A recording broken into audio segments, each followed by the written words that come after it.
প্রিয় দর্শক, আসসালামু আলাইকুম। স্বাগত জানাচ্ছি রয়্যাল বাংলা টিভির সংবাদে। এখন দেখবেন ঢাকা থেকে প্রতিনিধির পাঠানো ভিডিও চিত্রে রয়্যাল বাংলা টিভির সংবাদ। মজলুম জননেতা মাওলানা আব্দুল হামিদ খান ভাসানীর ১৪৫তম জন্মবার্ষিকী উপলক্ষে ন্যাশনাল আওয়ামী পার্টি ভাসানীর উদ্যোগে ১২ই ডিসেম্বর শুক্রবার বাংলাদেশ শিশু কল্যাণ পরিষদ ভিআইপি লাউঞ্জে স্মৃতিচারণ ও আলোচনা সভার আয়োজন করা হয়। অনুষ্ঠানে বক্তারা মাওলানা ভাসানীর দীর্ঘ সংগ্রামমুখর রাজনৈতিক ইতিহাসকে নতুন প্রজন্মের কাছে তুলে ধরতে পাঠ্যপুস্তকে তা অন্তর্ভুক্ত করার দাবি জানান। অনুষ্ঠানে প্রধান অতিথির বক্তব্যে স্বপন কুমার সাহা বলেন, মাওলানা ভাসানী দীর্ঘ ২৩ বছর ধরে পশ্চিম পাকিস্তানের শোষণের বিরুদ্ধে রাজপথে লড়াই করেছেন। সংগঠনের সিনিয়র সহসভাপতি নাজিম উদ্দিনের সভাপতিত্বে ও মহাসচিব মুনসুর রহমান শেখের সঞ্চালনায় আরও বক্তব্য রাখেন জাতীয় গণতান্ত্রিক লীগের সভাপতি এম.এ. জলিল, সোনার বাংলা পার্টির সভাপতি হারুনর রশিদ, মুসলিম ঐক্যজোটের চেয়ারম্যান সৈয়দ মুখলেসুর রহমান, সুপ্রিম কোর্টের আইনজীবী শেখ আব্দুল হক চাষী, ভাষা আন্দোলন স্মৃতিরক্ষা পরিষদের সাধারণ সম্পাদক ডাক্তার ম.আ. মুক্তাদির, বাংলাদেশ সৎ সংগ্রামী ভোটার পার্টির প্রতিষ্ঠাতা সভাপতি মোবারক হোসেন, কবি হামিদা খাতুন শেলি, নারী নেত্রী এলিজা রহমান সহ বিভিন্ন রাজনৈতিক দলের নেতৃবৃন্দ। তারা মাওলানা ভাসানীর আদর্শকে বর্তমান রাজনীতিতে অনুসরণ করার গুরুত্ব তুলে ধরেন। অনুষ্ঠানের শুরুতেই গণতন্ত্রের মা, আপোষহীন নেত্রী, ৩ বারের সাবেক প্রধানমন্ত্রী দেশনেত্রী বেগম খালেদা জিয়ার সুস্থতার জন্য বিশেষ দোয়া করা হয়। জিয়া রহমান সাহেবের সহধর্মী তার আত্মার মাগফিরাত কামনার জন্য দোয়া করা হচ্ছে। আল্লাহ পাক পরওয়ারদিগার রহমানির রহিম। আজকে যার জন্মদিন পালন করছে তিনিও মারা গেছে ১৪৫ বছর আগে। আপনি তার উপর রহমত নাযিল করুন। তারা যেন মাওলানা ভাসানীকে স্বাধীনতার স্বপ্নদ্রষ্ট হিসেবে ইতিহাসের পাতায় খচিত করে রাখুক, এটাই আজকের স্লোগান। এটাই ছিল সংগ্রামটাই ছিল জীবনের, সারা জীবনের সংগ্রাম, যে বাঙালি খেয়ে তিনি রাজনীতি শিখিয়ে যাবেন, অর্থাৎ এবং তিনি শিখিয়েও গেছেন। তিনি কখনোই কোনো ক্ষমতার মোহে বিক্রি হননি কিংবা ক্ষমতার মোহে পড়ে নিজের যে নীতি, সেই নীতি থেকে কখনোই বিচ্যুত হননি। বিশ্ব পরিস্থিতি, বিশ্ব সাম্রাজ্যবাদ, শোষণ প্রক্রিয়া এবং বাংলাদেশের ক্ষুধার্ত মানুষের ভাত নাই, এবং নির্বাচনের সময় এক সময় বলেছিলেন নির্বাচন চাই, নির্বাচনের আগে ভাত চাই।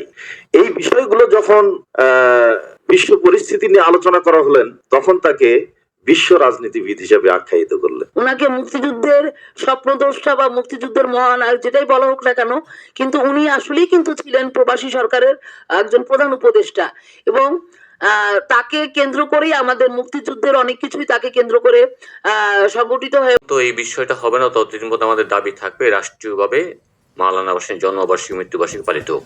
আসসালামু আলাইকুম।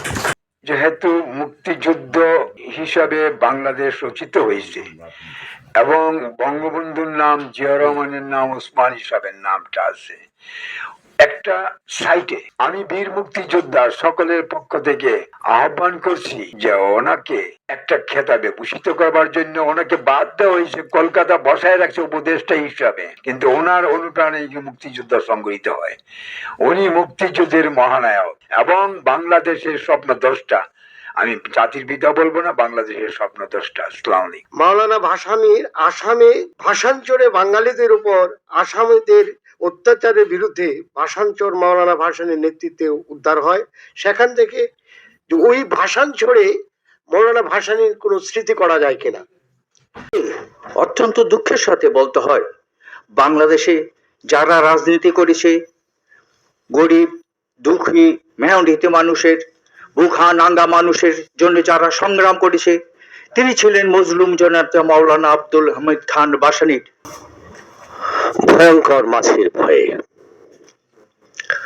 ভয়ঙ্কর মাছির ভয়ে উৎসর্গ করেছি মজলুম জননেতা মাওলানা ভাসানীকে।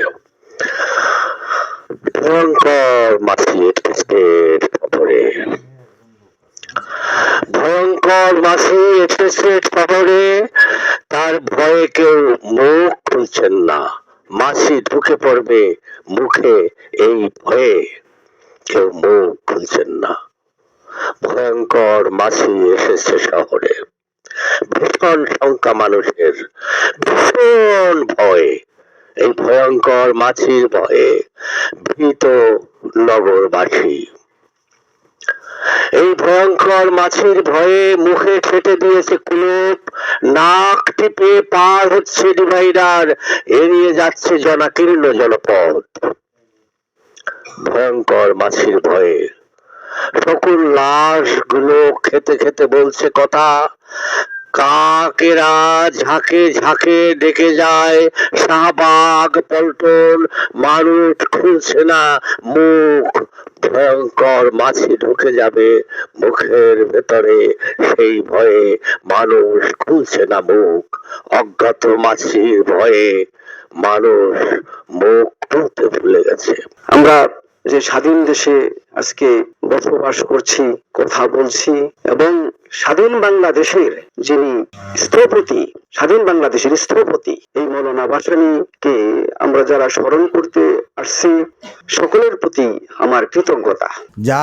যাকে অনুসরণ করে বা অনুসরণ করতে পারলে আমাদের দেশের যে রাজনীতি উনার অনুকরণ করে যদি পরিচালিত হয়, আমি মনে করি আমাদের দেশ যে সোনার বাংলা, ঠিকই সোনার বাংলা হয়ে যাবে। মৌলানা আব্দুল হামিদ খান ভাসানীর গুণাবলী এবং শ্রেষ্ঠত্ব ওইটা বক্তব্য দিয়ে প্রকাশ করা সম্ভব নয়। আমরা আদর্শ এবং উদ্দেশ্য নিয়ে আমরা পরিচালিত হই, এটাই আমাদের জন্য মঙ্গল হবে। আজকে অনেকে মনে করেন উনি লুঙ্গি পরে, পাঞ্জাবি পরে, উনি বোধহয় শিক্ষিত। উনি কোথায় শিক্ষা নিয়েছেন, কোথায় পড়াশোনা করেছেন? আজকে আমি আপনার লিফলেটে বলেছি তিনি ভারতের উত্তর প্রদেশে সেই লখনৌতে দেওবন্দের ছাত্র ছিলেন। কাজী দেওবন্দ সবচেয়ে বড় মাদ্রাসা, আলিয়া মাদ্রাসার চেয়ে বড়। তাই প্রিয় সাথী বন্ধুগণ, যারা তথ্য জানে না আর তার ইতিহাসকে আড়াল করেছে, আমরা আজকে সুস্পষ্ট বলি ওই আওয়ামী লীগ। আজকে আমরা আবারও একটি কথা বলছি, গতকাল আমাদের নির্বাচনী তফসিল ঘোষণা করা হয়েছে। আমরা বিএনপিকে দৃষ্টি আকর্ষণ করছি, নির্বাচনী ইশতেহারে মৌলানা ভাসানীকে স্বাধীনতার স্বপ্নদ্রষ্টা হিসাবে আপনাদেরকে বলতে হবে, আপনাদের মনে রাখতে হবে মৌলানা ভাসানীর আদর্শকে বিএনপি ধারণ করেছেন, মৌলানা ভাসানীর প্রতীককে ধারণ করেছেন। কাজেই মৌলানা ভাসানী এদেশের স্বাধীনতার স্বপ্নদ্রষ্টা, এটাই হবে সত্য। পাঠ্যপুস্তকে লিপিবদ্ধ করা হোক, এই দেশের প্রজন্মকে জানুক। আর আজকের বাংলাদেশের আমরা মনে করি মৌলানা ভাসানী আজীবন গণতন্ত্রের জন্য লড়াই করেছেন, প্রগতিকে ধারণ করেছেন। আজকে একটি গোষ্ঠী, যে গোষ্ঠী সেই গণতন্ত্রকে আঘাত করতে চায়, এদেশের মহান মুক্তিযুদ্ধ আন্দোলন, মহান ৭১কে আঘাত করতে চায়, সে আর সাবধান। এদেশের মানুষ ঐক্যবদ্ধ হবে। ওই ১৯৭১-এর ৭.৫ কোটি মানুষ সেই নেতৃত্বে মৌলানা ভাসানী বলছেন এক দফা এক দাবি, স্বাধীনতার বিকল্প নেই। আমরা আজকে বলি গণতন্ত্রের বিকল্প নেই। যারা গণতন্ত্রকে আঘাত করে তারা দেশ, জাতি, জনগণের শত্রু। তাই প্রিয় সাথী বন্ধুগণ, এদেশের গণতন্ত্রের জন্য আমাদের ঐক্য হতে হবে, প্রগতিকে ধারণ করতে হবে। আমরা চাই এই গণতন্ত্র, এই জন্য আবারও আরেকটি তথ্য দিচ্ছি, যারা আজকে ইউটিউবে তথ্য না জানে বক্তব্য দেন, আমাদের শহীদ প্রেসিডেন্ট জিয়াউর রহমান 1979 সালে বিশ্ব হিন্দু সম্মেলন করেছিল।